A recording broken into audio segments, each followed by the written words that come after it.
आमचे वकील असीम सरोदेनी उच्च न्यायालयात सुद्धा जे काय आहे ती सगळी बाजू मांडलेली होती, सरकारी वकिलांनी सुद्धा मांडलेली आहे। हा विषय माझ्या एकट्याचा नाही आहे, हा विषय सगळ्या महाराष्ट्राचा आहे, सगळ्या देशाचा आहे। छत्रपती शिवाजी महाराज, संभाजी महाराज यांच्याबद्दल जी विकृत आणि घाणेरडी वक्तव्य केलीत त्याच्याबद्दलचा आहे। आणि महाराष्ट्रातलाच एक व्यक्ती अशा पद्धतीची वक्तव्य करतो आणि परत तो लपून राहतो इतके दिवस, या विषयावर मला आक्षेप आहे की जर केलं नसतं तर कोण लपून राहत नाही। मी माझा मोबाईल दुसऱ्या दिवशी पोलिसांच्याकडे हजर केला, जसाच्या तसा, डाटा वगैरे काही इरेज न करता। आणि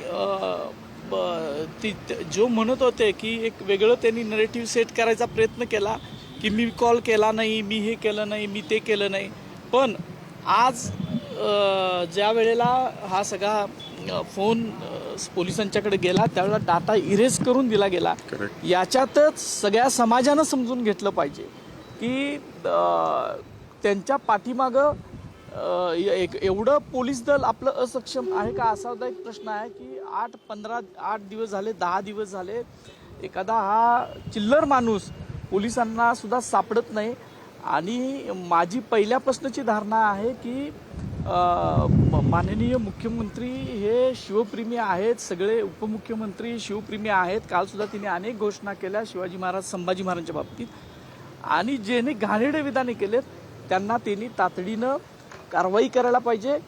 महाराष्ट्रात म्हातारी मेल्याचं दुःख नाही, काल सोकवता कामा नये, अशी जी एक म्हण आहे ती होता कामा नये, एवढंच माझे याच्याबद्दल म्हणणं आहे। अंतरिम जामीन होता तो आज त्याची मुदत संपली, आता कोणत्याही क्षणी त्याला अटक होऊ शकते, पोलिसांनी हे धाडस दाखवावं, काय वाटतंय? याच्याबद्दल न्यायालयात जे काय होईल ते बघता येईल। पण माझं महाराष्ट्रातल्या सगळ्या महाराष्ट्रातल्या लोकांना, देशभरातल्या लोकांना एक आव्हान आहे की तुम्ही जी प्रवृत्ती आहे आणि एखाद्या प्रवृत्तीला कशा पद्धतीनं पाठीमागं सुद्धा घातलं जाऊ शकतं याचं उदाहरण आता महाराष्ट्रात चाललंय, एवढंच मला म्हणायचं आहे।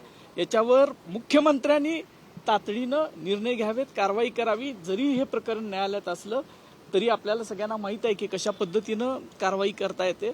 एवढंच माझं म्हणणं आहे की आपलं संवेदनशीलता ही महाराष्ट्रानं जपली पाहिजे आणि त्यात खासल्या खास पोलीस दलानं आणि राजकारण्यांनी सुद्धा जपली पाहिजे, एवढंच मला तुम्ही असीम सरोदेंना वकील दिला, पण दुसऱ्या बाजूला सरकारी वकिलांनी जी भूमिका मांडली, सरकार कुठेतरी कमी पडते भूमिका आमचं म्हणणं असं आहे की सरकारी वकील जे आहेत त्याच्याबद्दल सरकार निर्णय घेईल। मला माझ्या ज्यांच्यावर विश्वास आहे अशा मी वकिलांना माझं वकीलपत्र दिलं, एवढंच बनायचं। चला।